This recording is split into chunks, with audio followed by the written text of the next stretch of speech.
All right, welcome everyone. My name is Jessica Bayless, and I am the Civic and Social Information Services lead librarian with Carnegie Library of Pittsburgh. With me on chat moderation is my colleague Amy, who you can send direct messages to if you have any questions or comments, along with myself. Navigating information fatigue is brought to you by Civic CLP, a brand new grant-funded initiative which aims to provide the community with a greater understanding of the importance of the First Amendment in civic life through enhanced library programs, services, and resources. This initiative is supported through generous funding from the Pittsburgh Foundation. We just have a few housekeeping items to go over and then we'll get started. This webinar is being recorded and will be sent to all registered participants via email within 24 hours. If you do not receive the recording within that time, please just email me. That's my email on the screen. Or you can visit the Eventbrite online event page if you were able to register there. And then I'll be sending a 7-question survey to all registered participants at the end of this webinar, along with a link to the discussion outline and suggested reading from Calum. Your feedback is essential for us to continue providing programs and events like this, and we thank you in advance for sharing your thoughts. And for quality assurance and time management purposes, your audio and video are automatically muted during the presentation. You are encouraged to use the chat window to ask questions publicly or send them directly to the chat moderators, Jessica and Amy. Live captioning is available via advanced real-time captioning solutions. If at any time you don't want the captions on, you should be able to turn them off by clicking that option at the bottom of your screen. So the ground rules for our Q&A and chat session were shared ahead of time as well as in the chat. But just to recap, keep it relevant, keep it kind, keep it positive, and keep it non-commercial. Though if you have any book suggestions or helpful links, we always welcome those. And then I mentioned before, but you have the option to share questions publicly to all participants or just to us, and we can share them anonymously for the group. We'll make sure that's okay with you before we do so. And with that, I am going to ask everyone this first poll question, which should be showing up right now. So the question is, which conspiracy theory seems like it could actually be true? JFK was killed by the mob, the Earth is flat, lizard people are real, or 5G towers are linked to COVID-19. Go ahead and submit your vote, and then we'll share the results. Wow, there is a very strong contender right now. I'm going to give just a couple more seconds for anyone that wants to vote, including our panelists who are welcome to vote. And all right. So here are the results. JFK was killed by the mob, clearly, with an 89%, and I'm sure Calum will get into that shortly. All right.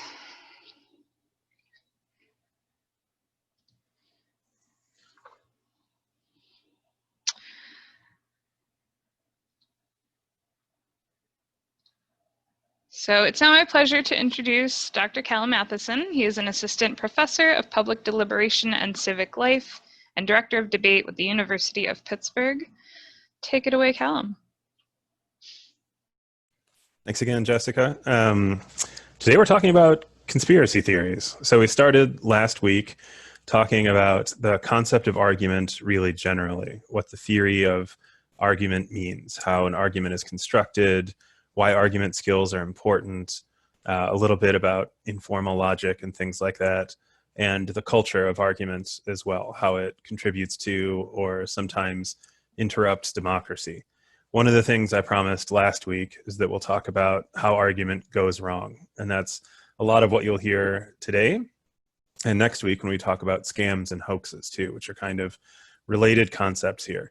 But today, conspiracy theories. So I've been a long time follower of conspiracy theories. I don't mean conspiracy theorist necessarily, but I've been reading about them for a very long time. I don't know why this is true, but my elementary school library was a very important place to me at Marble Elementary in East Lansing, Michigan. And for some reason, it had a whole case of books about aliens and the occult and sea monsters, things like that. I don't know, maybe someone donated those, maybe some local crackpot, but that local crackpot influenced me a great deal. And I continued to read about those things for a long time. But I started as a little kid reading about alien conspiracies. And when you're, 7 years old, it's really exciting to think that the government might be in contact with aliens and that they're hiding the evidence. And any of these days, the aliens might show up. Have you ever seen The Last Starfighter? I did. I certainly did as a little kid. And that sort of began my interest in this, but it continued on. I had an English teacher in middle school who was obsessed with JFK's assassination and the conspiracy theories around it. We watched some really inappropriate things for seventh graders, probably, including the Zapruder film and a bunch of other stuff. And eventually, I sort of got into it as an academic specialty as well. So I study conspiracy theories and have published a few articles about them. It's a fascinating little area, I think. They've always been around, but it's so much more prevalent now than it used to be. And that's one of the reasons that we'll talk about it today. All of us are exposed to conspiracy theories in a way that we probably never were before. You could always read about the aliens and Roswell and so on, but you had to do a little bit of looking. You're now bombarded with them, and they've gone mainstream in a way that is in some cases new. Although conspiracy theories have been very visible before, it's really the range of them that are accessible to people now that makes them unique in some ways, I think. But before we get really started talking about the details, what constitutes a conspiracy theory? Conspiracy comes from a Latin word that means to breathe together, which is, I think, a wonderfully evocative phrase about people sort of leaning in and whispering to one another about something. A conspiracy is, of course, just a plan that's hidden from others, made between a group of people with deception in mind. So in other words, it's a plan to do something in secret together. That's all a conspiracy is. Conspiracy theories, for the most part, and different people bicker about these definitions, but conspiracy theories, for the most part, just means the belief that society is determined to a large degree by conspiracies. In other words, groups of people plotting in secret to do things behind the scenes, and that explains other facts that might seem random or that are explained in another way in our society. So you can probably think of a whole bunch of examples, and that's exactly what I'm hoping that we'll do now. I've got some too, but I'd love to hear some examples from you all about conspiracy theories that you have heard, either recently or just ever. What are some examples? What do you have? Don't be shy. You can ask in the chat. You don't have to believe them. You don't have to not believe them. QAnon. QAnon is one that everybody's been talking about a lot lately. I actually wrote an article about QAnon a couple of years ago that seems in some ways out of date as the theory has kind of developed a whole lot. The basics for you all who don't know are that there's a group of people, mostly Democratic politicians, and a lot of versions of this. And there's different variants of this that are involved in illicit activities with children, basically. There's a shooting in a pizza place in DC a while ago because someone drove up and went into the pizza place because part of the QAnon conspiracy was that there were, kids held in a sex trafficking ring in the basement. It's sometimes difficult to disprove conspiracy theories, which we'll talk about a lot as this goes on, but I can promise you that that pizza place did not have children in its basement. And the reason that I can promise that is that I went to the pizza place and it doesn't have a basement. That particular detail, definitely incorrect. Flat Earthers is another great one. Flat Earth is one of my favorites too. This one's been coming back in a big way lately. It got a lot of celebrity endorsement in the last few years. For some reason, people are really on the Flat Earth train. You can watch a bunch of YouTube videos about it. There's one particularly famous video that I recommend if you want to get involved in the theory, because it's a man with a very soft voice just calmly talking about why the Earth is flat, showing pictures of the horizon and things like that. It's really soothing in a way. And there's lots of different variants of the Flat Earth theory, that the Earth is totally flat. Gravity is just because the Earth is rising really quickly. So, it's like being in an elevator when you feel pulled towards the ground. It's all inertia. and that the planet is surrounded by a ring of ice. So there's no ice caps, but we're living in a disk, and around the edge of the disk is ice. This one's linked to a lot of space conspiracy theories too, because you might ask how the atmosphere stays on the planet. Obviously, there's a dome over it, and the dome keeps the air in. And that's linked to our moon landing conspiracy, which we'll talk about right now. That another suggestion here, the moon landings never happened. If you believe that the Earth is flat, you can't really believe that the moon landings happened, because the moon is just the size of a quarter and it's floating above us and you can see it in the celestial spheres and all that other stuff. But I was once in a debate where someone talked about space exploration, and a response that another team made was to say it's impossible because there's a dome over the Earth, and if we ever tried to get to the moon, we'd crack the dome and we'd all die. Those two obviously related. But there's a bigger version of this too, a sort of like less sensational version, I guess, which is just to say that in some variants it's impossible to get to the moon because of the Van Allen belts, radiation around the Earth, or just that the technology didn't exist in the 1960s, and the United States losing the space race against the Soviet Union, which had the first object in space, Sputnik, the first vehicle on the moon, the first soft landing on the moon, the first human in space, first dog in space, poor Laika, so on and so forth, that the US, struggling to show its superiority, or at least equality with the Soviets in space, faked the moon landing. In a lot of versions, it was Stanley Kubrick who directed the fake moon landing. And there's lots of evidence for it, like the flags waving in the videos, for example, or saying that communication couldn't get to and from the moon as fast as it seems to, or that the radiation would have fried their cameras, so the cameras can't be real. This is a really detailed one, so that's great. Moon landing never happened. 9/11 has a whole bunch of, this is another one from the chat, has a whole bunch of different variants. The two major ones are LIHOP and MIHOP, which means let it happen on purpose and made it happen on purpose, where people say that either the Bush administration knew about the attacks on September 11th, 2001, and chose to do nothing about them because it wanted a pretext to fight wars in the Middle East, or that the Bush administration actively plotted the attacks one way or another, either with American agents or foreign agents. There's lots of other variants too that say various countries did it, that Israel was behind it is a popular one, that the Russians were behind it is another one, because Putin called Bush so quickly after the attacks that looked suspicious to some people, that the towers weren't actually hit by planes but were destroyed with chemical explosives, like plastic explosive, for example. If you've heard the phrase on the internet, jet fuel can't melt steel beams, it's become kind of a catchphrase for internet conspiracies.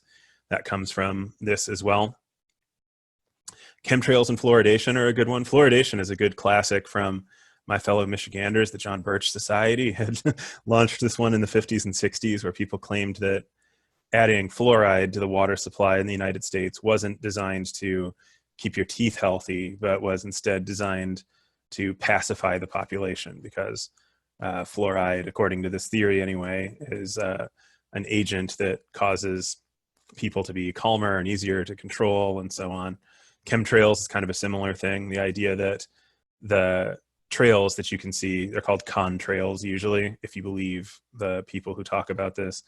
Contrails are just condensation in the sky, but the chemtrails theory is that chemicals are mixed in with it to do something, poison people or mind control purposes or whatever. There's a whole bunch of different versions of that. False flag, yeah, there's other false flag allegations too, in addition to 9/11, as you mentioned there. Pearl Harbor is a popular variant of this, or was at one point, that FDR knew about the Pearl Harbor attacks and let them happen so he could get the United States involved in World War II. What else do we have? Marjorie Stoneman Douglas High School is worth talking about. There's one theory that there's different conspiracy theories about nearly every major public, tragedy in American history, but one that keeps reappearing in places like InfoWars, if you remember that website, which I think is it dead now? I'm not really sure. I haven't been there in a little while, but Alex Jones was one of the most prolific conspiracy theorists in the United States over the last couple of decades. And InfoWars had this idea of crisis actors that was really popular there. Started at Sandy Hook, which a couple people mentioned as well, that the Sandy Hook shootings either didn't happen, and that the people who showed up to talk about them were actors who were paid to do it, or that there was some kind of inside job, or there's a second shooter, and so on and so forth. Lots of versions of that.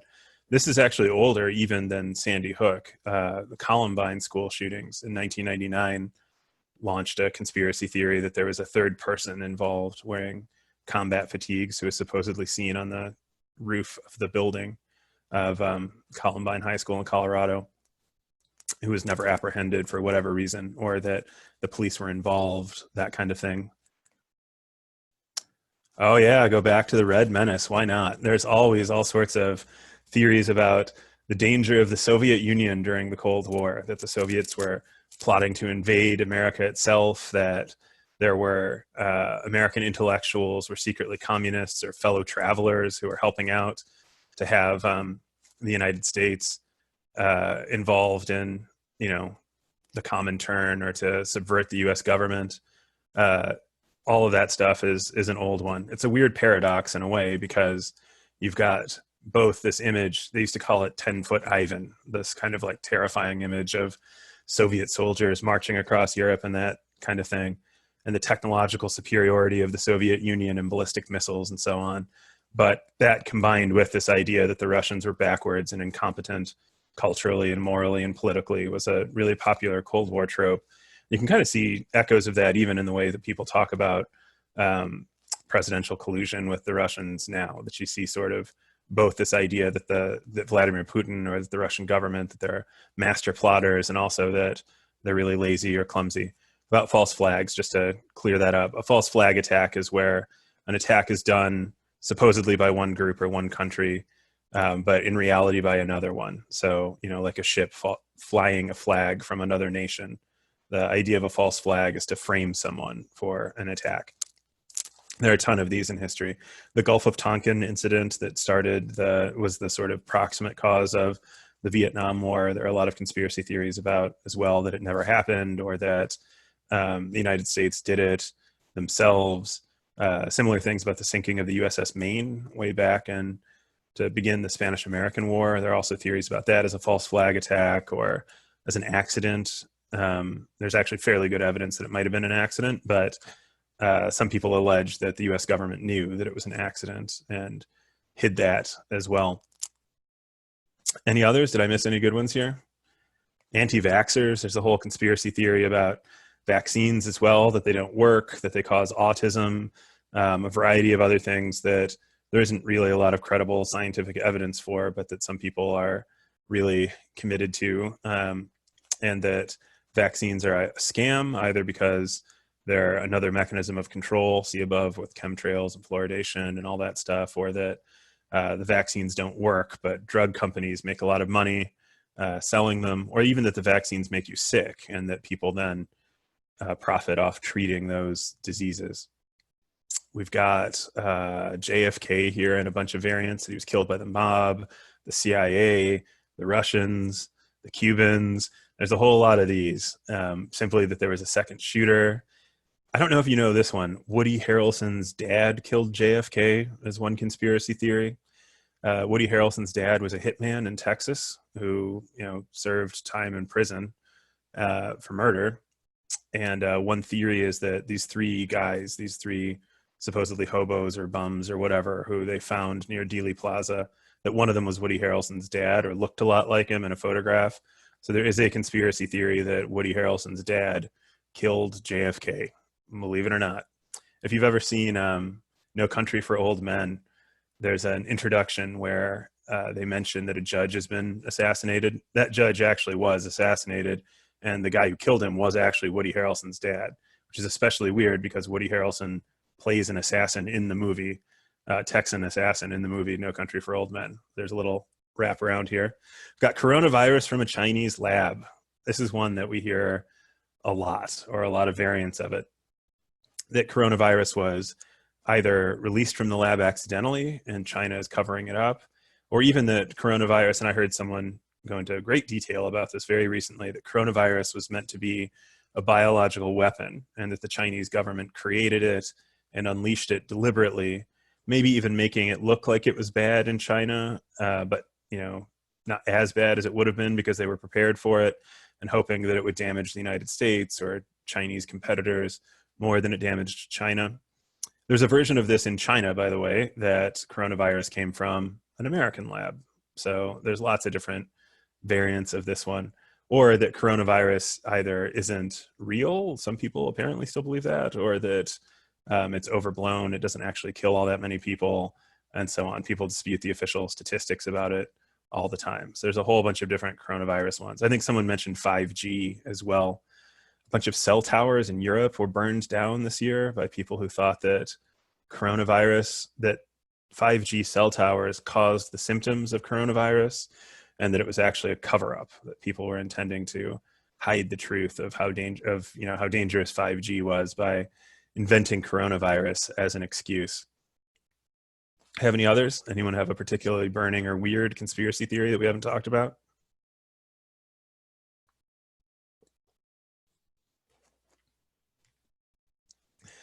I wanted to mention one more then, partly because I think it illustrates a little bit about the workings of conspiracy theories, and I have some personal interaction with it in some ways. I saw Oleg Kalugin give a speech once. Oleg Kalugin was the, eventually I believe, the director of the KGB, but before that was the director of North American operations of the KGB during the 70s and 80s for a time. And Kalugin's job essentially was to cause disinformation to be spread in the United States. So he eventually defected, he came to the United States, and I saw him give a speech, in a very small forum actually, at Michigan State University a long time ago. And Kalugin started the speech by walking out to the podium and saying, "How many of you have heard that the CIA invented AIDS?" And almost everyone in the room raised their hands. I don't know if that's probably a less popular conspiracy theory now, but it was, pretty widely known in the late 90s and early 2000s. It circulated a lot, especially outside the United States.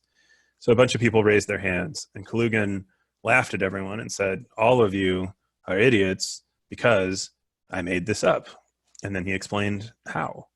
His primary mission as the director of North American operations at the time, he was trying to capitalize on social divisions in the United States and ideally cause a race war. That was the sort of goal of Soviet policy in the late 60s and early 70s for some time, and Kalugin was trying to continue that. So he had planted these stories posing as a staff writer at a whole bunch of different wire agencies in the United States about things that the CIA had supposedly done, including engineer and release HIV, which, again, this guy is the director of the KGB, so it's hard to tell whether he's telling the truth or not. But at the time, that was his claim, that he started that, and that it was part of a long-standing Soviet policy to cause social divisions in the US and capitalize on them. I should say that I know that some parts of his discussion were lies, because someone in the audience asked what his biggest failure was as a Soviet agent, and he responded that they never placed someone in a senior position in the FBI, and that he regretted that. Hansen was caught, I believe, associate director of the FBI, just a couple of years after that, and it turned out that he'd been planted under Kalugin's watch. So despite having defected to the United States, Kalugin was not entirely honest about what he had been doing. But it's kind of interesting, and I like this example because it demonstrates something that's important to remember about conspiracy theories, that in this case, the theory that the CIA invented HIV, Kalugin had no evidence for it. He just made it up and started to circulate it. But the spread of that conspiracy theory was an actual conspiracy, that there was still a disinformation operation of some kind behind it. That's not true of every conspiracy theory necessarily. So like there's the theory that Tupac Shakur wasn't actually assassinated and is living in Cuba as a political refugee, or that Britney Spears has been kidnapped and replaced by an actor, or is being held ransom and forced to perform in certain ways, like make particular songs and videos and stuff. Those things probably don't have a deliberate disinformation campaign behind them. They're just things that people say. So conspiracy theories sometimes point towards a larger picture themselves, and that's one of the things that makes it tricky. And other times they don't. They're just totally made up. Like one of my students, I always ask this question when I teach about conspiracy theories. What are some conspiracy theories that you've heard of? Usually they're quiet for a long time. A lot of them will say like, oh, well, we don't really know any. And some of them aren't even familiar with the ones that we consider classics like JFK. And then eventually someone will raise their hand and say something like, birds aren't real, they're all secretly robots. And then suddenly hundreds of them just pour out of the classes, weird things that they've heard on Reddit or 4chan or Twitter or wherever, that these kinds of things circulate. And that's one of the reasons that conspiracy theories are important, because they're increasingly publicly visible. And we'll talk about why in just a second. But I want to tell you why I'm focusing on conspiracy theories in particular. The idea that conspiracy theories had a kind of danger to them, or that there was something about them that threatened the functioning of argument in a democracy, occurred to me in an argument class I was teaching years ago.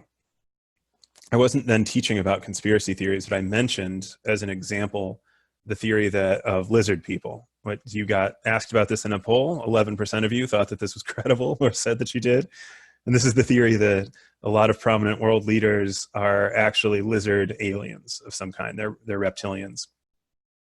And there's a whole bunch of evidence people have for this, where they say that, oh, I shook Barack Obama's hand and it was cold, so he's probably cold-blooded. Or you can see scales in some of the unedited footage of the Queen of England or whatever. There's a whole bunch of versions of this, that you could see the Pope has a nictitating membrane in his eye, a third eyelid, just like a reptile would.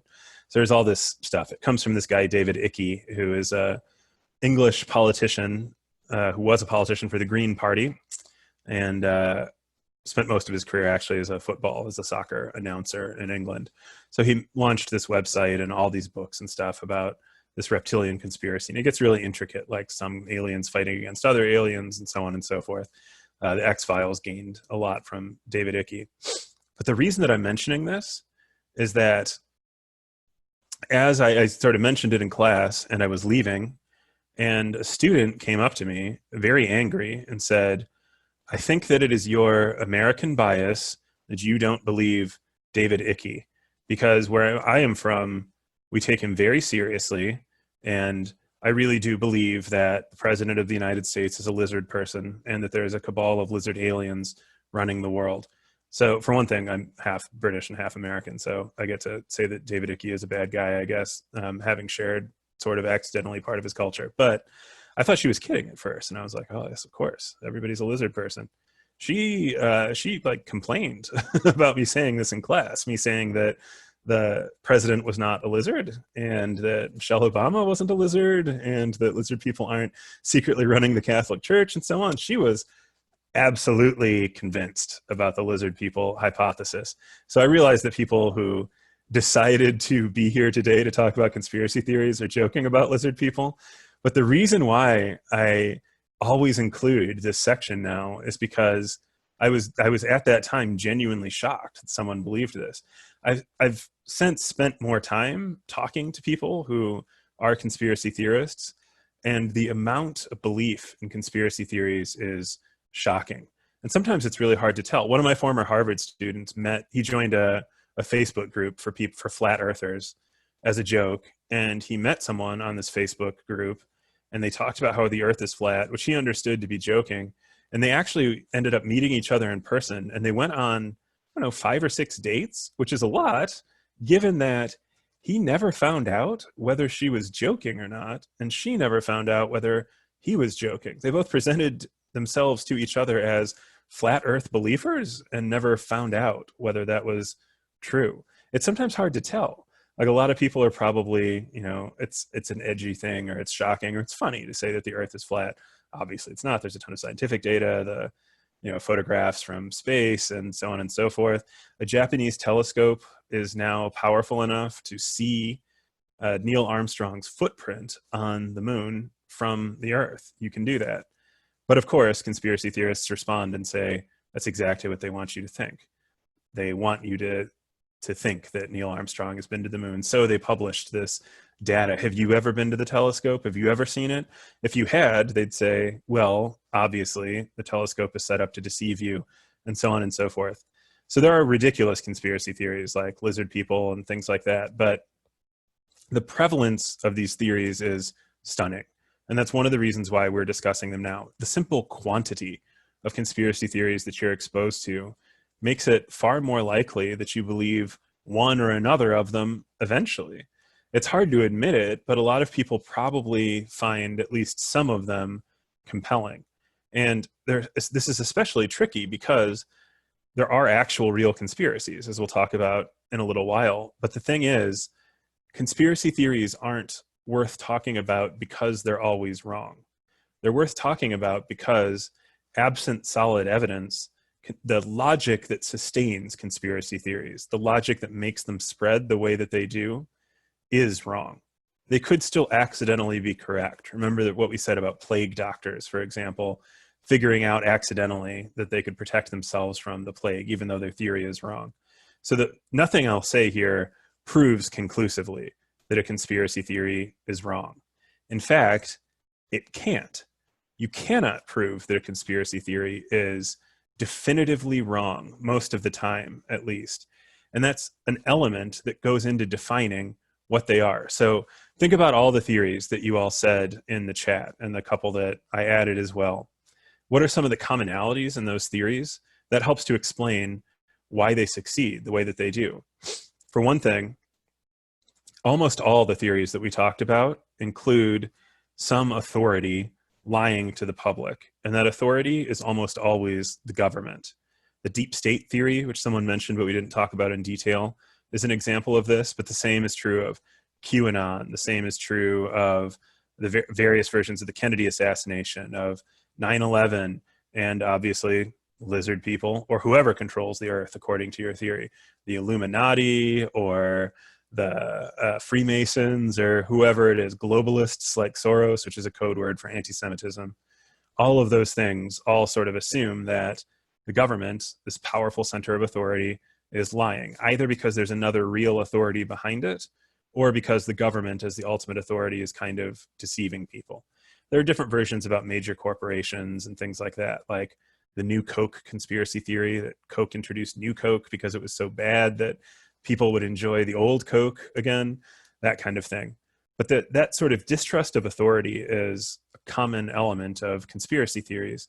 And the reason that it's so powerful in a way is that you can't disprove them most of the time by presenting contrary evidence. So for example, if I say there are no lizard people running the government, there's no evidence of that being true. The Pope doesn't have a third membrane in his eye. Obama's hands aren't cold, and you can't see scales in the photographs of Michelle Obama or Donald Trump or whoever it is that you decide is a lizard person. The conspiracy theorist naturally says, well, that just means that the theory is working, that you don't believe it is part of the theory. It means that they've tricked you, that you're one of the sheep, that you've bought the lie and the conspiracy theory is functioning. If you produce exactly contrary evidence and say, we tracked down Barack Obama and we had him submit to a DNA test and we found out that he's 100% a mammal and a human and he was born in the United States, we left out birther conspiracy theories earlier, then the conspiracy theorist again can say, well, the lab is in on it. Or ultimately, failing everything else, can just say, well, you're in on it. And there's no counterexample because the logic of conspiracy theories is sealed so tightly that it becomes immune to evidence. All evidence that supports the theory, and all evidence that contradicts the theory supports the conspiracy part of the theory. And that's one of the reasons why I think that they're so important. It's an example of where public argument, like the kind we're talking about now, breaks down.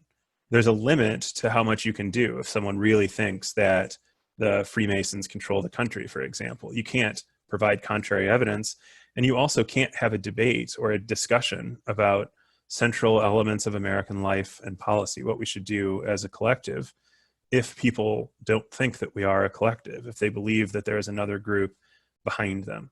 So part of this is the political danger of conspiracy theories as well, that they're a threat to institutions and the credibility of institutions.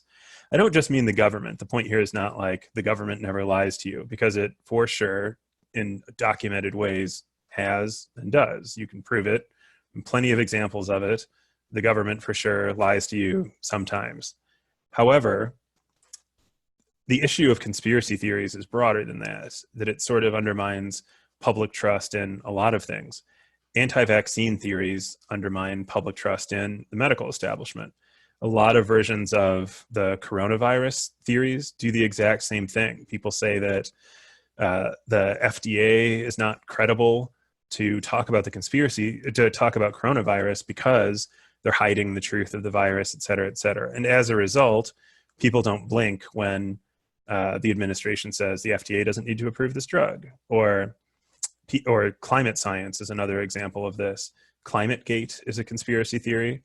I assume that some of you have heard the theory that China invented global warming, or that scientists invented global warming, or that someone invented global warming because they profit from it one way or another. That is the reason why that theory is so dangerous, even if it was correct, which it's not, and I'm happy to talk about in great detail, but probably not. But even if that theory was correct, it's still dangerous because it undermines a broad belief in scientific accuracy. And what's the alternative to that? We make decisions about climate based on non-scientific information or just how people feel. So this too is a kind of danger to it. It's not just something that is incorrect. It's not just sloppy thinking, although it is that too. It creates concrete dangers to the public institutions that we rely on for collective life. If you believe that millions of illegal immigrants are allowed to cast ballots in the United States, then it undermines faith in voting. If you believe that climate scientists have a racket to pretend that global warming is real, then it undermines belief in climate science, so on and so forth. And that's specifically a danger in a democracy. And that, interestingly, is one of the things that the former director of the KGB said. He said that democracies make this so easy because there's no control over what the media can say. He could just sign up as a staff writer, pass an interview, and become a foreign correspondent or something, sometimes without even a physical interview. This is in the late 60s, early 70s. And start writing articles. And sometimes the newspapers would circulate them. And that was it.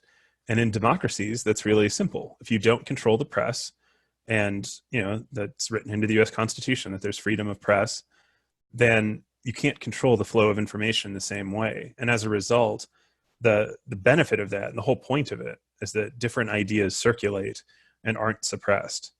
The downside, the danger that comes along with that, is that different ideas circulate and aren't suppressed. The point isn't that they should be, by the way. The point is just that this issue, which matters for societies all over the world, there's conspiracy theories everywhere, is particularly threatening in a democracy because the response that, say, the Russian government takes to conspiracy theories is to censor the press. If we do that, democracy is already undermined itself. So there's a kind of self-defeating element that makes conspiracy theories a particularly powerful tool in countries with a free press. And that's magnified 1,000-fold by the internet. One of the things that we talked about last time was confirmation bias and filter bubbles. If you believe that the United States government did the September 11th attacks, you can instantly find thousands of people who agree with you and have spent an immense amount of time putting together arguments that defend that position. And you can get it at the touch of your fingertips. It's everywhere. If you believe that the earth is hollow and that the government is hiding it because there's another society living on the inside of the planet and there's a star in the center of it, a tiny little star that keeps it warm and like a paradise down there, you can find lots of people who believe the same thing or say that they do on the internet, and that information is immediately accessible to you. If you're researching a theory like, were there crisis actors at Sandy Hook, searching for the theory tends to produce a lot of evidence that either confirms it or repeats the arguments in it. Debunking that theory requires having a lot of background knowledge and specialized information that isn't as easily or immediately accessible if you're just looking into the theory, if that makes sense. So as a result, filter bubbles and confirmation bias make it much harder to fight against the spread of conspiracy theories of any kind. And the last reason I want to talk about them, and then we'll sort of move on to another topic, but the last kind of danger that's worth mentioning is that conspiracy theories produce direct violence sometimes too. It isn't just that they undermine faith in science or medicine, although that matters and that's important. People die. People die from conspiracy theories all the time. A lot of modern genocides begin with a conspiracy theory. Probably the oldest kind of continual, powerful conspiracy theory in Western Europe and, to a large degree, American culture as well is just anti-Semitism. The idea that Jews control the banks and control the country secretly, they control international finance or the media or whatever it is. And this has an old origin in the blood libel, and it has a long history of violence in Europe and in the United States as well. Anti-Semitism directly kills people in the United States today. We've seen that in Pittsburgh itself. And, it was a big part of the rise of Nazism as well. It would have been impossible without that, even though documents like the Protocols of the Elders of Zion that were circulated, we know who wrote them with some certainty now, and they weren't part of a Jewish conspiracy. They were part of an intelligence operation, essentially, in the late 19th century. So things like that directly get people killed. They cause millions of deaths in some ways. The witch hunts in early modern Europe were another example of a conspiracy theory. The satanic panic in the United States in the 80s didn't kill as many people, true, but it's evidence that even in societies that consider themselves enlightened, that have easy access to a huge amount of information, where people encounter people of other cultures all the time, things like this still occur. And conspiratorial thinking is very, very difficult to deal with. Yes, anti-Semitic conspiracy theories stretch all the way back to the Middle Ages and earlier. That's true. Even much earlier, the blood libel is something that began in early Christian history. There were anti-Jewish plots essentially in Western Europe and in Eastern Europe for a long time. It's thousands of years, at least 1,500 years of sort of direct documented evidence of that. They're very old. Poisoning wells during the plague, that's another one. The Black Death in the 14th century. So all right, now we're going to talk about why they persist. Why do conspiracy theories have the hold that they do? So, we've talked about why it's important to understand them and what the consequences are. The logic of them is almost always wrong. Even if it was true, for example, that it turns out that Woody Harrelson's dad killed John F. Kennedy, even if it turns out that, if I disappear tomorrow because it turns out that the lizard people are angry about doing this and the recordings are gone, lock your doors tonight if you live near suspiciously cold-blooded people. But if it turns out that those theories are true, that doesn't make the logic of them good. They're accidentally true. Why then do they persist? Why do they survive the way they do? If they tend to undermine democracies, if they make public discussions impossible, if they're almost always wrong, what accounts for their persistence? And in the example of anti-Semitism, what accounts for their persistence for thousands of years or centuries and centuries in Europe? Same, the Templar conspiracy theories and their link to the Freemasons lasted a long time. What is it about them that makes them so persistent? One of the obvious answers that I kind of have to get out of the way quickly at the beginning is that, as I mentioned before, there are real conspiracy theories. One of the reasons why conspiracy theories can be so compelling is because every so often a conspiracy is actually uncovered. The Nazis were wrong about the Jewish world conspiracy, but Nazism and the final solution, and not Nazism, but the Nazi genocides and the final solution at the Wannsee conference in Germany, that was an actual conspiracy.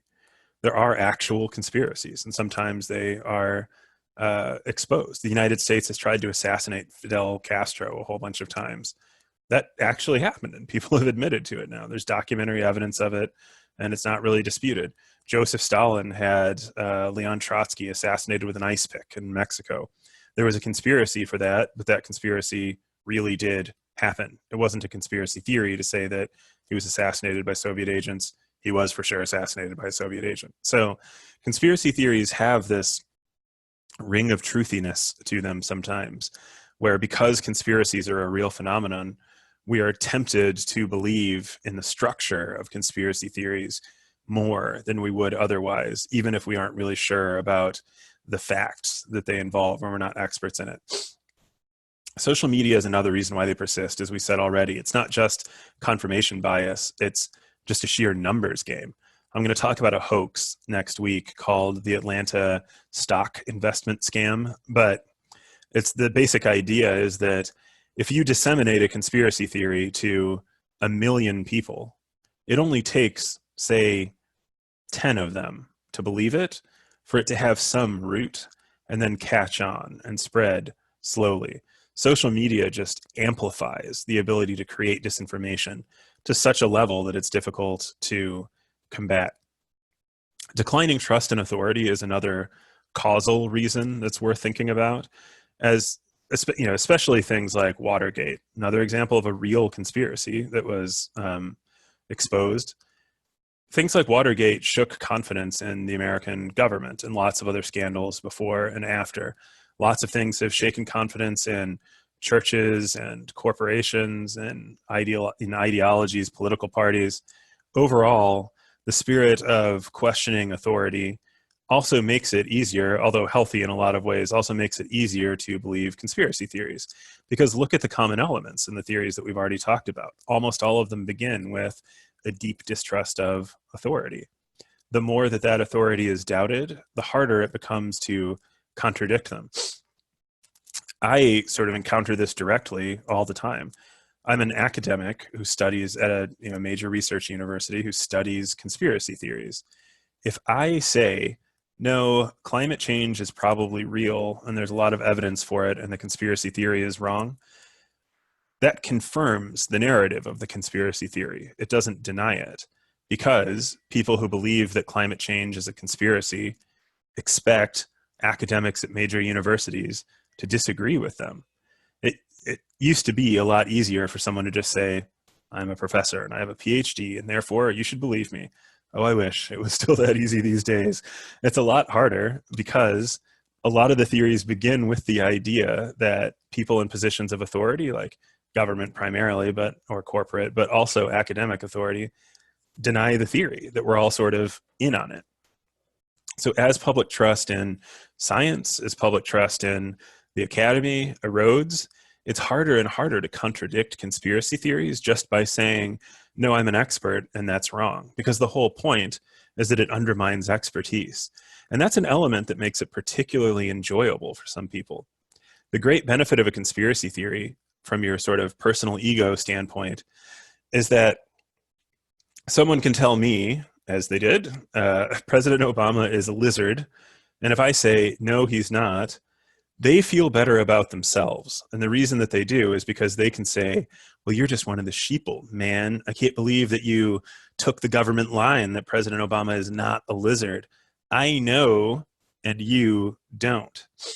The thing about believing a conspiracy theory is that necessarily you believe that you have access to some kind of truth that is hidden to everybody else, that you know the real answer to this and everyone else is just deluded, so that you get to feel smug in a way that traditionally academics like me would feel smug about knowing stuff. But in this case, and I think a lot of academics hopefully don't do that, but in this case, it gives access to a kind of certainty, and there's nothing that the other person can say to disprove you. You'd be shocked, I mean, maybe not, how often people just trip up when someone says that a conspiracy theory is true. If you saw the famous image of, was it Buzz Aldrin who punched that guy who said that we didn't go to the moon? I think it was Buzz Aldrin. That's another good example, because what did Buzz Aldrin do? He couldn't say, no, I've been to the moon and here's all the calculations and stuff, because that guy would just say, you're in on the theory, Buzz. We know that you're one of the bad ones. Instead, Buzz Aldrin punched him because he didn't have anything better to say, apparently. That reaction validates theorists, because then they think, look how angry this person is. They know that I know the truth, and you can't stop me from spreading it, and therefore it continues. So there is a certain kind of ego investment even in the idea of conspiracy theories, that you can feel good because you know something that most people don't know. They're all deluded and you're not. The last reason, and I think the biggest reason in some ways that conspiracy theories continue, is it's again psychological. And some of the books on our reading lists, by the way, are the places where I'm summarizing a lot of clinical studies and things like that about conspiracy theories. But one of the biggest reasons that they continue is because there's a certain comfort in conspiracy theories. You might think it's scary to think that aliens, lizard aliens, run the planet. In some ways, maybe it is, but there's also a strong reassurance that comes with that. If you think that the only reason that there are hurricanes in the Gulf is because of the Soviet weather control program, Woodpecker, that's a whole other thing, don't worry about it. You don't have to worry about the chaos and randomness of nature quite as much. If you think that JFK was assassinated by the CIA, in some ways that's much more reassuring than thinking that the President of the United States could be shot by just some random weirdo. If you think that Sandy Hook was fake and that people didn't really die there and that those were all crisis actors, you don't have to confront the horror of the event. You don't have to think, well, could this happen to me? You can instead reassure yourself in a way. The world is chaotic and chaos is terrifying. Uncertainty is terrifying. Things just happen all the time that we can't do anything about. Coronavirus just occurred. People predicted a pandemic sometimes years ago, and this sort of continued on. But for most of us, we didn't think that it would be this, and we didn't think it would be right now. It is in a certain way reassuring to think, oh, well, things like that don't just happen. They're organized. There's a force behind them. Strangely, the decline in belief in authority, the more that you lose faith in authorities out there to protect you and to organize the world and keep you safe, then the more comforting it is to think there is actually some force behind all of these things. It's all ordered in a particular way by a group of people who have a plan. And so conspiracy theories fill a psychological need that is contributed to by the theories themselves. The theories grow in an environment where authority has declined, and ultimately they aren't about questioning authorities. They're about questioning particular authorities and then sort of reaffirming, but don't worry, there is some structure, even if it's a malevolent one. For a lot of people, that's much less frightening than just thinking it's all chaos and randomness and people make mistakes and bad things can happen even in the most powerful country in the world that we can't predict or prevent and so on. There's a sense of control and certainty and reassurance to them.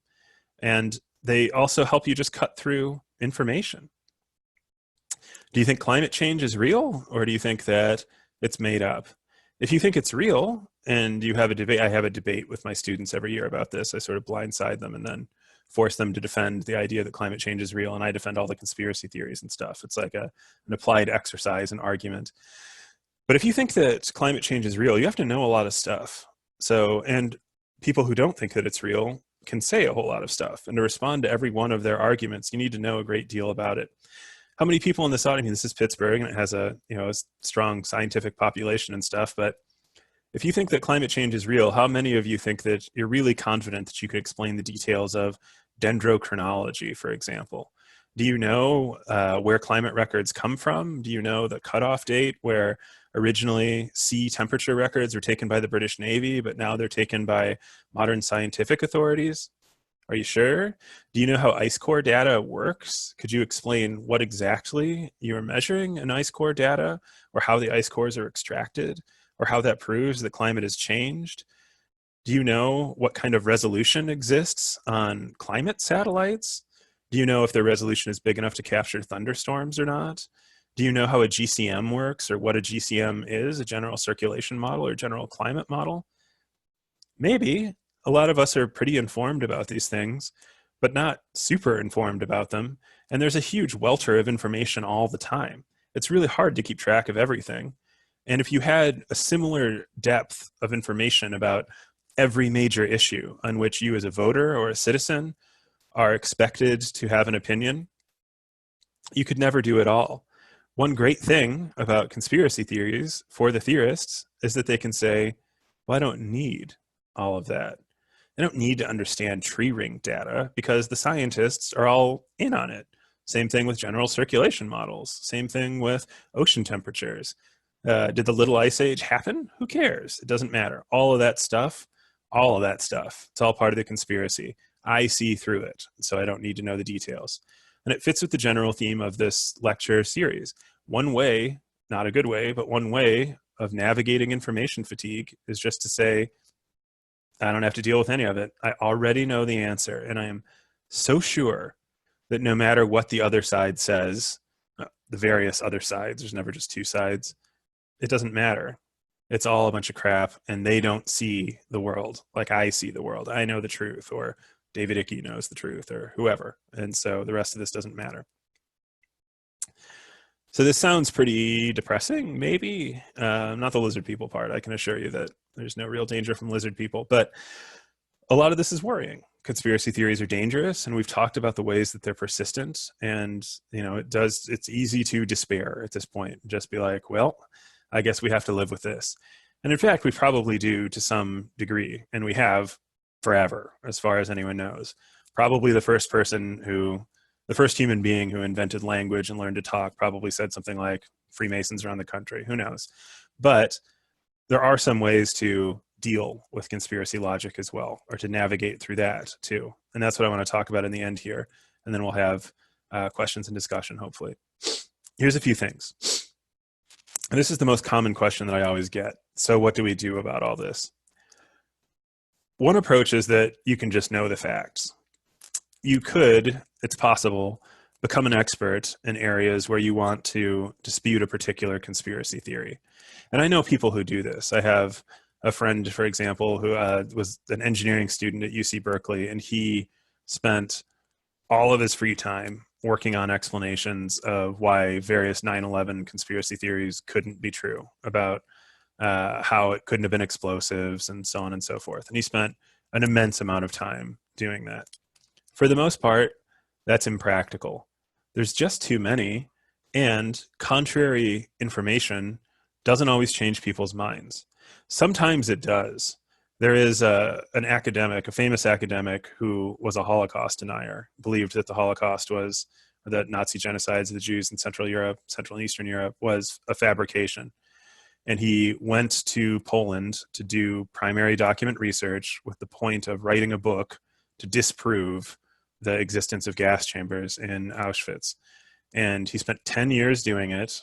And at the end, he wrote a book that said, I was totally wrong. Now, I've seen all the data, and there were for sure, mass executions here in Poland, and the Holocaust certainly happened, and people who deny it are all wrong. But there are examples of people who change their minds with exposure to information, but they're rare. And they're rare because of the structure of conspiracy theories, because of the way that they reassure people, because of the ease of their belief and their spread. Another major danger is that if you believe one conspiracy theory, you're way more likely to believe a second or a third or a fourth. Because once you incorporate the logic, once you're willing to say this is probably how this worked, it's much easier to say the same thing about lots of other stuff too, and say like, well, if lizards run the United States, then Tupac's probably alive, because the same logic that authorizes the first belief authorizes the second one. There's psychological studies on this. I believe it's in the Brotherton book, Suspicious Minds, maybe one of those books that is in the reading list, has a large scale study where they ask people about conspiracy theories, and only a very small group of people believe just one. Most people who believe one are far more likely to believe other ones as well. So knowing the facts can help, and it can especially help when you have the opportunity to intervene when someone is just starting to think in this fashion. So one of the reasons that I like teaching this to undergraduates is that a lot of them are kind of new to conspiratorial thinking. They're not very good conspiracy theorists yet. And so it's easy to persuade some people, if they're just starting, or if they're just honestly interested and they don't know, to at least learn more before they make up their minds.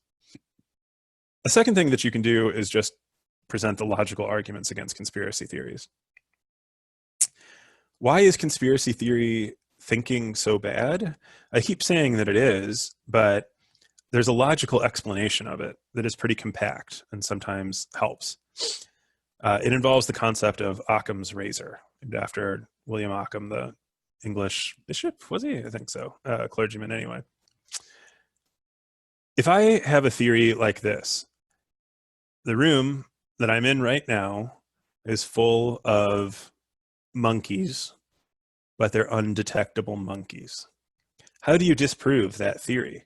If you're in the room with me, you can say, I don't see any monkeys. And I would be like, duh, undetectable monkeys. Or if you said, I do see a monkey, well, that like complicates the undetectable part, but it proves the key part of my argument, which is the room is full of monkeys. We're surrounded by invisible ninjas. We're surrounded by invisible elephants. There's lizard people control the country, but you could never know because they control the country. All of that stuff, all of those things are examples of conspiratorial thinking in a way. Not that those are conspiracies. You don't have to think that the monkeys are in on it. The point is just that the logic of those statements follows closely the logic of conspiracy thinking. So what's the problem with that? The problem with it is this. If I say the room is full of invisible monkeys and you can't tell, you could just as easily say, no, the room is full of invisible giraffes and you can't tell. Or the room is full of invisible ninjas, or the room is full of invisible kumquats, or the room is full of breathable invisible jello, etc. You could proliferate this an endless number of times. If you're a real nerd like I am, by the way, this is the many gods objection to Blaise Pascal's wager in Pensees, but let's not worry about that for now. Here's the point. Every time you posit a conspiracy theory that says X group is secretly behind Y thing, there's an infinite number of groups that could be X group. Just logically, there's any number. If you think that the Freemasons run the country and that there's no way to tell, it's just as probable that the PTA that runs the country, it's just as probable that the National Debate Tournament Board of Advisors runs the country, or that the University of Pittsburgh Communication Department runs the country. I promise that it doesn't. All of those things are equally probable. And here's the key point. That makes them all equally improbable too. That the chance that you're right about any specific conspiracy theory approaches zero as the number of answers that could logically make sense approaches infinity. Does this make sense? This is the logical problem with conspiracy theories, that they're non-falsifiable. The fact that they're non-falsifiable also makes them vanishingly unlikely in this particular case because there's so many different options. Some people are persuaded by this. I have a friend who believed in a particular conspiracy theory about history, and I managed to convince him that he was wrong based solely on the logical argument. He thought it through and then was like, I guess you're right, actually, we don't know. It doesn't disprove the theory. It just makes it extremely unlikely, of course. But it doesn't always work either.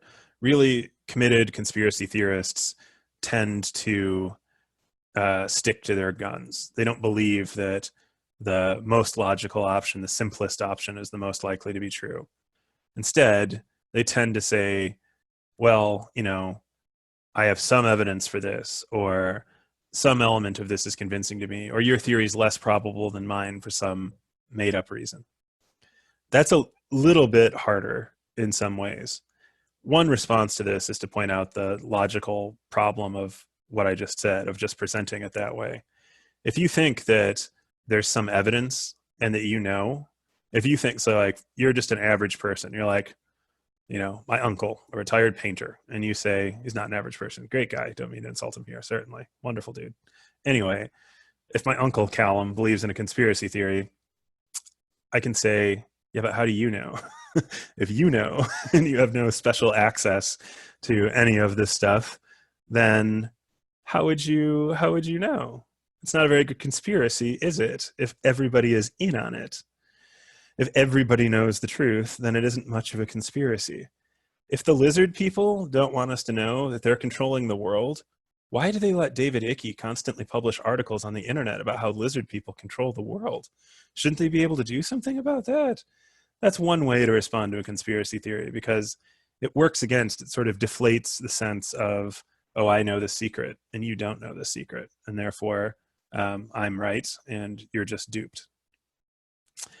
I want to mention two other responses, which are both a little dangerous in their own way. So don't take this as a flat out endorsement of these two responses, but they're useful positionally, especially if you know the person that you're arguing with and you can make it work. Number one is the inception technique of conspiracy theories. I've used this to great effect, but again, it is dangerous and it doesn't always work. Someone says, the CIA did 9/11. They were really behind it. And you say, how do you know? And they're like, well, I don't know all the details because it's hidden and so on, but here's some evidence for it. And you say, you fool. You believe that? The Russians want you to think that the CIA did 9/11 because the Russians really did it. How do you respond to that if you're a conspiracy theorist? You can either say, well, there's no evidence of that, which gets you back to that frightening vertigo where you have to realize that there's no evidence for what you believe either. Or you have to say like, oh, that doesn't make any sense. You know, like anyone could be behind it and so on and so forth. It requires someone, in other words, to either say something that betrays the logic of the conspiracy theory, which you can point out usefully, or to actually have to generate evidence for it, which sometimes leads them to realize that they can't, that there is no evidence for it. I've gone through this 8 or 9 levels deep sometimes, and it always ends in lizard people, because why not? Well, the government, the CIA killed JFK. No, they didn't. The mafia wants you to think that the CIA killed JFK. Well, why would they do that? Because they're really covering for the world conspiracy of the Freemasons. Why would the Freemasons want to kill JFK? Oh, you don't know? That's exactly the point. If you can't even identify why they would do it, it's just evidence that the conspiracy theory is working, so on and so forth. It's like a little onion of craziness that has no center to it. There's always another appeal. Eventually, when people get exasperated, if you know them well again, and you have the opportunity to do this, you can sort of walk back through the steps of what's logically wrong with conspiracy theories. It's a little easier to do it through demonstration. Like I said, this can be dangerous because it requires you to at least initially kind of give in to the coordinates of the conspiracy theory. And if you don't get to run through the whole exercise, all it means is that you just announced to someone that lizard people want you to think that the CIA killed JFK or whatever. So it doesn't always work. This is not a universal panacea, but I know that it works sometimes because I've done it. It's one of my favorites. A last thing that has a danger attached to it as well, but is worth mentioning, is that in the short term, the same things that make conspiracy theories easy to believe and usually wrong also make them really easy to manipulate if you just need to get someone to agree to some obvious goal very quickly. This is what I mean. If you think, for example, that China invented global warming because they want the United States to stop burning fossil fuels, and you need to get that person to agree to something, and that's it, it's easy enough to say, no, China, even if you're right that China is, deceiving the United States and that they're an American enemy and that it's secret and so on, they would want us to keep burning fossil fuels because there's only a certain amount of them and so on and so forth. And that's why I support renewable energy, not because I believe the Chinese propaganda, but because I don't believe the Chinese propaganda. That trick, again, doesn't always work, and it has dangers attached to it too. It works best with relatively innocuous things that don't, have a hard core of kind of violent belief to them. But it does sometimes work because the conspiracy theories can't establish anything. If they could establish that there was a real conspiracy, they wouldn't be conspiracy theories anymore. They'd have revealed a conspiracy. I like this one with, lizard people, for example. Well, the lizard people really want us to vote for X candidate because X candidate is a lizard and they're in control of them. You fool. Y candidate is really the lizard. And the lizard people want you to think that they want you to vote for Y candidate, so you'll vote for X candidate. Don't you get it? There's no logical response to that because conspiracy theories are at their core not logical beliefs. I want to take time for questions now and have just one last statement to make, and this is it. it's not just other people. The hardest part about learning about this, especially when you think through the lizard dynamics of various conspiracy theories, is admitting that a lot of us have them too. That this is the sort of difficulty of all of the stuff that we're going to talk about in this entire series. The hard core of it that's difficult to acknowledge is that these aren't practices of bad thinking that other people have. They're practices of bad thinking that people have, and we're often implicated in it too. We especially tend to cling to theories even if there's lots of contradictory evidence, because we're sure that we're right. We read all the stuff, we were exposed to it, etc. And therefore we're positive that we know the truth and other people don't. Part of the lesson of studying conspiracy theories for argument more generally is that it's just like playing poker. When you have a good hand and you're sure that it's beaten by what's on the board and the way that other players are betting, you have to learn how to fold. That's the first and core lesson of it. It's the same thing here. It's really easy and it's really fun to identify the flaws in other people's thought. That's the least valuable lesson that you can take away from thinking about the structures of logic and argument. The most valuable lesson is to use those things introspectively and say, well, do I do that? And make an honest assessment of it. It's hard, but we have to do it. All right, thank you. Are there any questions, discussion? What do you got? I'm going to pick up the dog here too, because he's whining. Thank you, Calum. Right. I agree. This was like a simultaneously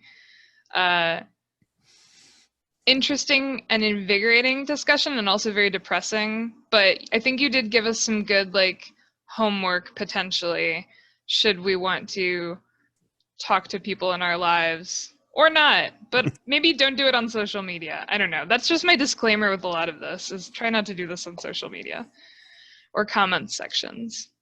I like that. Yeah, YouTube comment sections are like truly the place where humanity has turned inward on itself and moved back. I had a few questions. So the first one, are conspiracy theorists still capable of making or understanding logical arguments? That's a good question. I think the answer is most of the time, yes, at least to some degree. So one thing that's important, this is just a lesson of argument in general. If you remember last time when we talked about audience, that the audience isn't just someone who can hear what you're saying, but the audience is someone who is capable of acting on what you say or what you want them to do. The same thing, a sort of similar version of that applies to conspiracy theories. One thing I think is important is to try to figure out pretty quickly whether someone's mind can change at all. There are people who just won't give up on it. One of the dangerous things about conspiracy theories as a public argument, not dangerous because of the people who do this, but one of the things that makes it a thorny issue is that conspiratorial thinking is also very common in psychosis and schizophrenia, for example. So if someone experiences psychosis and says that the CIA has implanted a chip in their heads and so on, it doesn't really help to say, no, they haven't. You can't really argue through delusions. There's a totally different approach, like a clinical approach to that, et cetera, that is not the same thing. If, however, someone has done a real investigation of evidence and so on, but come to a conclusion that's conspiracy-ish, and you can figure that out, then you can intervene. But it's not always the case. Sometimes you just have to give up. Sometimes you just can't convince people. But often you can. A lot of people who believe in conspiracy theories they're certainly not stupid. It's not like a sign of lack of intelligence or something like that. Often they're really intricate and really involved. If you can figure out why someone believes in a theory or why you think they do, it's a lot easier to figure out how you'll approach it, whether you'll do it logically or whether you'll try something like the, inception approach to it's lizards at the bottom, no matter what it was. All right. So another one from the chat. Can you provide any personal experiences in which you've had to examine the logic of your own beliefs, and how does one start doing that? Sorry, can you say that again? Oh, yeah. Can you provide any personal experiences in which you've had to examine the logic of your own beliefs, and how does one start to do that? Yeah, that elementary school library really led me wrong in a lot of places. I really wanted there to be aliens in Roswell, and there's just like no evidence that there's aliens in Roswell. I was like really insistent on it all the way through high school, probably until I started debate and mentioned this to other people, and they were like, "No, read a book, read another book, not that book." And thinking that I would prove it, I set out to do exactly that, and probably no aliens in Roswell. I'm of Scottish descent, more than Scottish descent. I'm actually a citizen of the United Kingdom. I'm Scottish. I really want there to be a Loch Ness monster. I can't tell you how much I want there to be a Loch Ness monster. I really want that to be true. I want Nessie to be on our flag when we're an independent country. I want that to be on our currency. Everywhere. I desperately want there to be a Loch Ness monster, and I wanted it to be a plesiosaur in particular. It's totally not. There might be like big eels in Loch Ness or something like that, but there's like no evidence for my plesiosaur theory, and I just kind of had to like give up on that. Okay, here's another good one. So option 3 was paraphrased as, if you know it, it isn't true. The idea that if there's nothing special about the believer, how did they gain access to the conspiracy information? The most common theories I come across lately include a strain of thought that is, the information is out there if only you'll look. Is that conspiracy theories becoming resistant to option 3? In some ways, I think, but I don't think that that's all that different, because that's kind of what every conspiracy theorist always had to say. If you're a conspiracy theorist, you have two choices. You can either say, I believe this and have no evidence for it, in which case it's really hard to argue with someone other than through the like lizards all the way down technique or something like that. Or you can say, no, there's some evidence, it's just that people haven't put it together, etc. That I think is still in some ways vulnerable to, if you believe it, it's probably not true. Again, you can never totally disprove a conspiracy theory, or very rarely, I should say. There might be possibilities that you could do it, like physically disprove some of them, for example. But saying that the information exists and it has to be pieced together isn't always all that compelling, because by the time that the person has pieced it together and announced it to you, for example, probably many other people have done the same thing on the internet. So if you could say, so for example, if you could find all the little bits that prove that the Pope is actually a lizard, even if the information was out there and the Vatican lizard army didn't hunt you down until you announced that the Pope is a lizard, you've now announced that the Pope is a lizard. So again, it's about manipulating probabilities. It's not about disproving something altogether. It's really hard to prove to someone that their belief is flat out wrong. In fact, it's impossible. But it's relatively easier and a much more modest goal to say, think about this in a different way, or sort of maybe temper that belief with contradictory evidence. Plus, the minute that someone says the evidence is out there, then you can make the debate about the evidence, and that almost always benefits people who are skeptical of the conspiracy theory. Okay, can you give another example using the manipulate the theory technique, like the last one you mentioned, to counter conspiracy theories? Yeah, anytime someone says X group wants you to believe Y, all you have to do is engineer any reason why X group wants you to believe not Y instead, and that's it. So China was one example, but you could do the same. I actually like this for anti-vaxxers too. The version of the vaccine conspiracy theory that says drug companies are trying to say that vaccines work and they don't, because they just want to make money off you, etc. One response to that is to say, no, it's exactly the opposite. Drug companies want you to think that the vaccines do work, so you won't be worried about getting the illness, and that way they can make money by treating the illness once you get it. How do you disprove that? You can't. And a lot of the point here is not to, like, in most arguments, and this disappoints me to no end, most arguments, even if you like win in the sense that you've made arguments and they can't respond to them and so on, you don't change people's minds automatically. In fact, it's difficult to change someone's mind by just saying what you believe is flat out wrong. Here are the receipts. That's really hard. The best thing that you can do, I think, is introduce enough doubt that people start to take seriously your perspective enough to look into it themselves and convince themselves. Because again, a lot of this is really like caught up in ego. It's much easier to say, oh, I've changed my mind, rather than saying this person changed my mind. Okay. Let me say something about this skepticism and conspiracy theory thing here. Yeah. Yeah, that's absolutely correct. So one of the reasons that I kept saying you can't disprove conspiracy theories and mentioning that they're like are actual conspiracies is that not all conspiracy theories are the same. I mean, for a long time, it was a conspiracy theory that the United States tried to assassinate Castro. Actually, for a long time, I didn't believe that because of my encounter with that KGB general, I thought, or director, I should say, of the KGB. That doesn't mean that every conspiracy theory is wrong. And also think of it this way.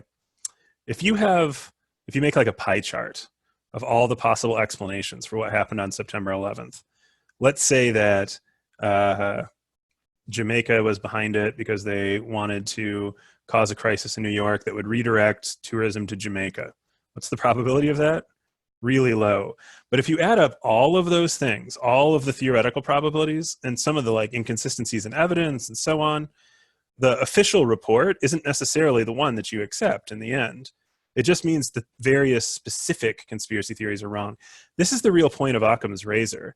The real point isn't to say always believe the received wisdom about something.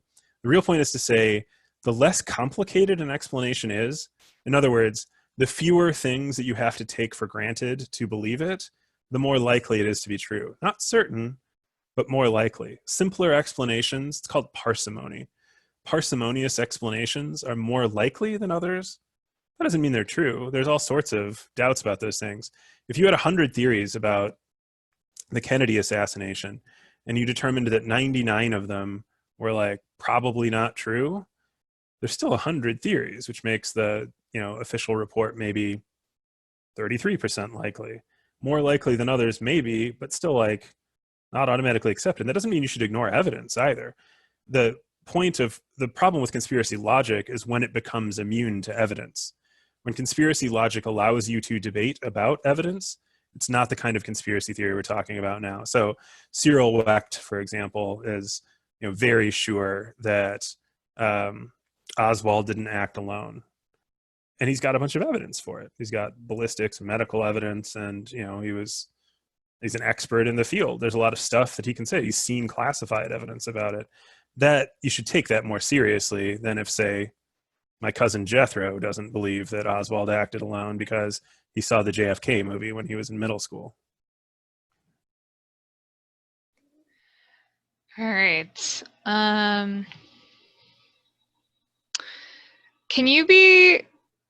I feel like we've sort of talked about this, but just to recap, can you be gullible to conspiracy theories without being a theorist?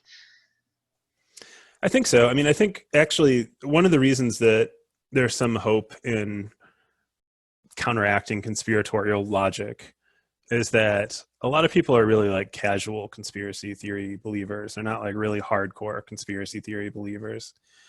And that's so yes, in essence, you can. That's a lot less worrisome, I think, because to say like, oh, that's interesting, or maybe that's true, is not nearly as dangerous to say democratic deliberation as saying, I am positive that the communication department at the University of Pittsburgh invented climate change. That's way more dangerous. So yeah, casual theorists, maybe not quite as dangerous, a lot easier to persuade as well. The danger in conspiracy theories isn't really the theories alone. It's the sort of certainty and refusal to accept logical alternatives that blocks them out. And it's worth saying, by the way, that belief in the official versions of things is the same thing.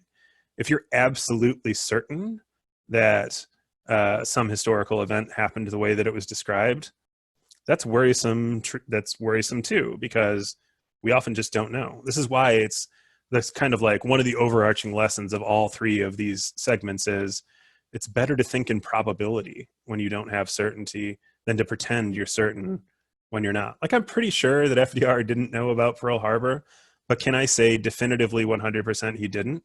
It would be irresponsible for me to say that because I don't know for sure. I think it's extremely unlikely, but Maybe there is a Loch Ness monster. I hope so. Me too. Okay. There was this one that came in, and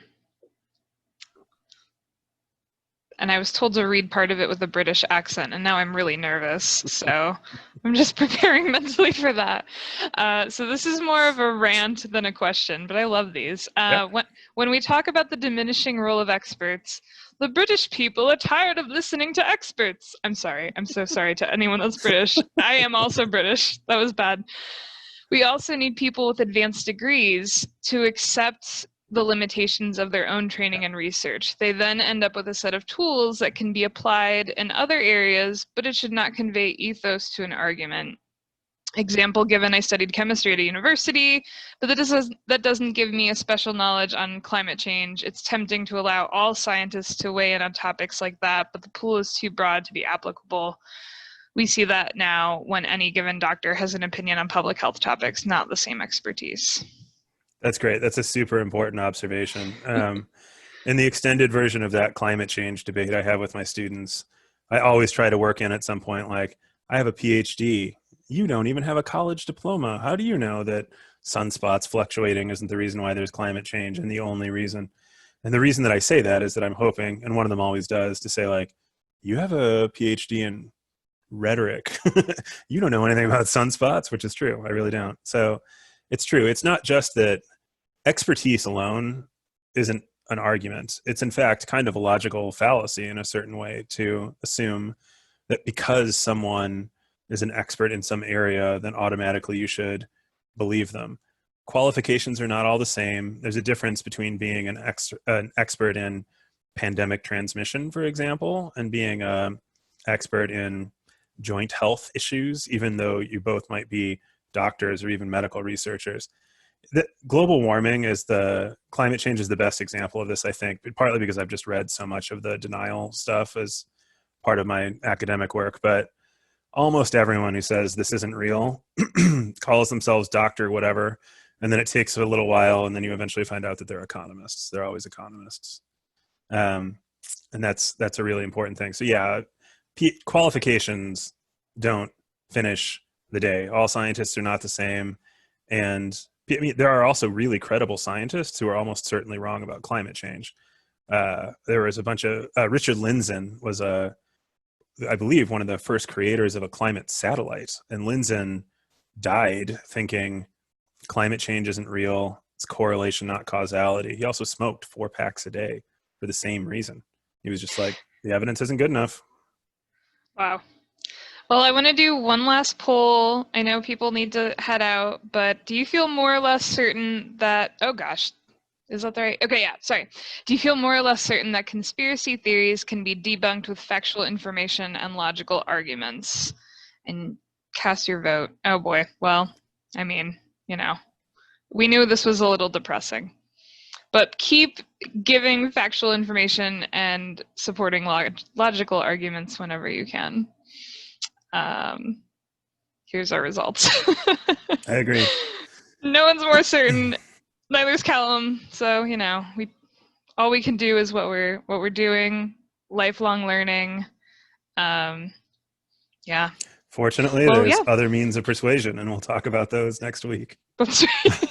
Well, thank you, Calum, for a great discussion on conspiracies. It lived up to what I feel was the hype personally, and I look forward to next week's talk on scams and hoaxes. I did just paste into the chat if people can take a moment to complete our 7-question survey. This helps us keep doing programs like this in the future. And you're also going to get a follow-up email from me with the survey tomorrow, along with the recording and the suggested